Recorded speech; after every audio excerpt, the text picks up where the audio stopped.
तो देखिए, ये एक रेगुलर प्रोसेस है। ऐसा तो नहीं है कि आज पहली दफा किसी ने कांग्रेस ज्वाइन की है।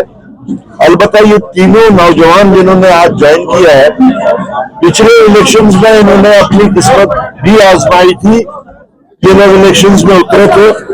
और इन्होंने अच्छे खासे वोट्स भी हासिल किए थे, लेकिन इनका कहना है कि जिस वक्त वो मैदान में उतरे तो लोगों की तरफ से इनको एक जो इनपुट मिला वो ये है कि लोगों की ख्वाहिश है कि कांग्रेस यहाँ पे मजबूत हो, क्योंकि इनके कहने के मुताबिक लोगों में एक एहसास हो गया है कि अगर नॉन कॉम्प्रोमाइजिंग कोई जमात है कि जो मजहबी बुनियाद पे लोगों को जोड़ने वालों के साथ नहीं जुड़ सकती, तो वो सिर्फ कांग्रेस जमात ही है, जिसमें कभी भी किसी भी सूरत में किसी भी इलाके में मुल्की सतह पे हो या इलाकाई सतह पे हो, कभी भी आरएसएस या बीजेपी के साथ कॉम्प्रोमाइज नहीं किया है। तो ये एक एहसास जो इनके दिल में खुद से भी पैदा हुआ और अपने लोगों की तरफ से भी जो इनको फीडबैक मिला कि अगर हमने ऑर्गेनाइज तरीके से मुल्क की मामलात को मद्देनजर रखते हुए आगे चलना है, तो कांग्रेस ही वाहिद जमात है जहां पे लोगों के जो एस्पायरेशंस है, उनकी जो ख्वाहिशात है, उनके जो जज्बात है, उनकी जो जरूरियात है, उनकी तर्जुमानी हो सकेगी। तो इसलिए उन लोगों ने आज कांग्रेस ज्वाइन की। हमने कल देखा कि यहाँ के जो एमपी है उनको घर में किया जाता है या बाकी लीडर को नजर रखा। इससे पहले हम देखते थे कि जो लीडर थे उनको बंद किया जाता था। क्या लोगों की आवाज उठाने के लिए जरूरी है कि कैद में रखा जाए? देखिए, सबसे पहले लोगों की आवाज को दबाना या इजहार करने से रोकना ये गैर जमहूरी फाल है। अलबत्ता जिस तरीके से ये आज चुने हुए नुमाइंदों के साथ जैसा हो रहा है, जैसा एक एमएलए को पब्लिक सेफ्टी एक्ट के तहत दूसरे पार्लियामेंट मेंबर को बिल्कुल नजरबंद, तीसरा पार्लियामेंट मेंबर वो बात करना चाहे तो उसको रोक टोक करना और बाकी एमएलए को भी बंद करना, ये एक अजीब सा तरीका, एक नया तरीका जो हुआ है कि मेन स्ट्रीम को भी आप पुश टू वॉल कर रहे हैं। एक वक्त ऐसा था कि इस मेन स्ट्रीम में जो सेपरेटिस्ट थे उनके साथ में वो बराह रास्त मुकाबला किया करते थे, उनको मेन स्ट्रीम होने की वजह से ताने भी मिला करते थे, उनको बाकी चीजों का भी, जैसे लोगों की जाने नहीं, पॉलिटिकल वर्कर्स की जाने नहीं, उस चीजों का भी मुकाबला करना पड़ता है। आज का ये जो सिस्टम है दिल्ली से श्रीनगर तक, दिल्ली से जम्मू तक का, ये रिप्लेसमेंट जैसे हो रही है हुर्रियत कॉन्फ्रेंस के साथ में या सेपरेटिस्ट के साथ में जो रवैया किया जाता था,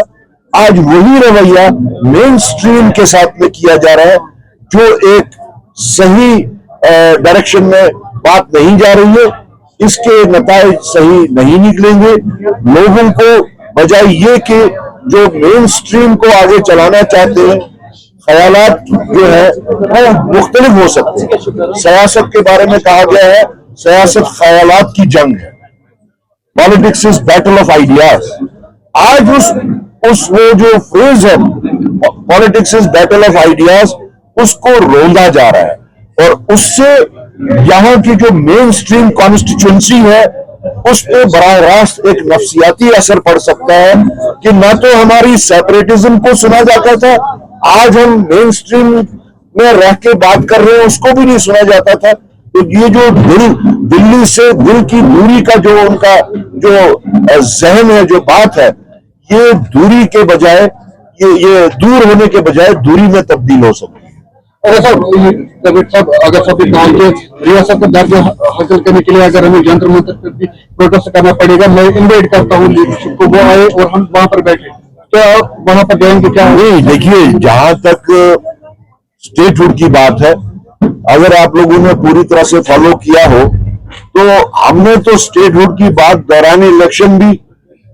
के बाद भी, सरकार बनने पर भी और सरकार बनने के बाद भी अगर शिद्दत से स्टेटहुड का मामला कोई आगे चला रहा है तो वो इंडियन नेशनल कांग्रेस है,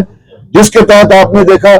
हमने दर्जनों प्रोटेस्ट भी किए, यहां भी, जम्मू में भी, और जो आज आप बात कह रहे हैं वो हम पहले ही कर चुके हैं। जंतर मंतर पे जो हमारा प्रोटेस्ट था, पूरे जम्मू कश्मीर के हर इलाके से तकरीबन 500 लोग हम लोग बसों में वहां गए, हमने वहां प्रोटेस्ट किया। हमारी इंडियन नेशनल कांग्रेस की तमाम सीनियर क़यादत वहां हमारे साथ शाना बशाना खड़ी रही। राहुल गांधी जी ने हमारे साथ उन 500 लोगों के साथ में मुलाकात की और सराहना की कि पहली दफा जम्मू कश्मीर से एक इंडिजिनस मूवमेंट जो कि confined to Jammu and Kashmir है उसकी शुरुआत हुई है। तो हमने उस वक्त भी सबको इनवाइट किया था, चाहे वो लोग बराह रास्त हुकूमत में थे या हुकूमत से बाहर थे, हमने तब भी उनको इनवाइट किया था। और जम्मू कश्मीर में स्टेटहुड को रेस्टोर करने के वास्ते कोई भी ऐसा ज्वाइंट कदम हो, हम उसमें जरूर शामिल होंगे। दरअसल उत्तराखंड से वीडियो कुछ न्यूज में है जहाँ पर कश्मीरी शॉल जो वहां पर ये कल भी ये मामला उठा कि हिमाचल में जो ये वारदात हुई थी और हम उसका पुरजोर अल्फाज में मजम्मत करते हैं, हमने पहले भी की और मैंने खुद बराह रास्त वजीर आला हिमाचल प्रदेश से बात की और उनको रिक्वेस्ट की कि ऐसे अंसर जो लोगों में एक नया नैरेटिव फिर से पैदा करने की कोशिश कर रहे हैं। प्रॉब्लम क्या है कि भारतीय जनता पार्टी, आरएसएस, बजरंग दल, जो भी ऐसी रेडिकल तंजीमें हैं, जब भी कहीं पे हिंदुस्तान में इलेक्शन होने की तैयारी होती है, नजदीकी होती है, तो वो ऐसे हरकतें करते हैं, हथकंडे करते हैं। अभी पीछे बिहार में इलेक्शन था तो उससे पहले भी यही सारा कुछ किया गया। अब आगे बंगाल में इलेक्शन आने वाला है, केरला में इलेक्शन आने वाला है, तो फिर से वही हरकतें शुरू कर रहे हैं।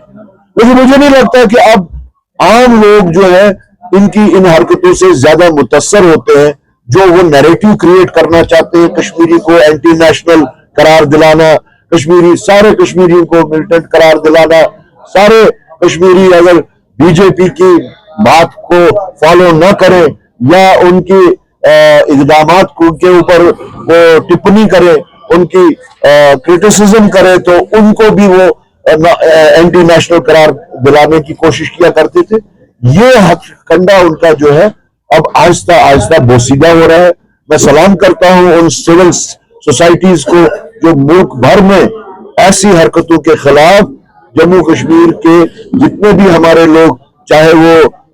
कारोबार के सिलसिले में जाते हैं, नौकरियों के सिलसिले में जाते हैं, मजदूरी के सिलसिले में जाते हैं, उन लोगों के वास्ते एक बचाव के तौर पर सामने आते हैं, उनको हमारी तरफ से मुबारकबाद है। शुक्रिया।